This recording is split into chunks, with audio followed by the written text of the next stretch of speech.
ঘরে শান্তি রাখার, রহমত রাখার 2 নম্বর পদ্ধতি হচ্ছে ঘরে ছবি টাঙিয়ে রাখবেন না।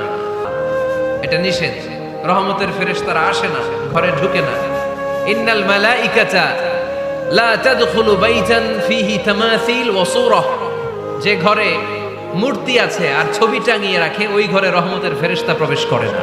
ফ্যামিলি গ্রুপ ছবি রাখতে পারেন, আব্বা আম্মা ভাই বোন সবাই মিলে একটা গ্রুপ ছবি তুললে স্মৃতির জন্য রাখা যায়। এটা অ্যালবাম বন্দি করে রাখবেন, মাঝে মাঝে দেখবেন, দেখলে মৃত্যুর কথা স্মরণ হয়। আয় রে, 10 বছর আগের ছবিটা দেখলে কি কুচকুচে কালো দাড়ি ছিল আমার, এখন সাদা হয়ে গেছে, ঠিক কিনা? তখন বুঝবেন যে মৃত্যুর দিকে আমি এগিয়ে যাচ্ছি। এই দুনিয়াটা ক্ষণিকের, একটা ধোঁকা, একটা মরিচিকা, একটা লোভ আর লালসার পেছনে আমরা ছুটে বেড়াচ্ছি। এগুলো রাখবেন না। ইন্নাল মালাইকাতা লা তাদখুলু বাইতান ফিহি তামাসিল ওয়া সূরাহ। যেই ঘরে ছবি টাঙিয়ে রাখা হয়, মূর্তি সাজিয়ে রাখা হয়, আল্লাহর রহমত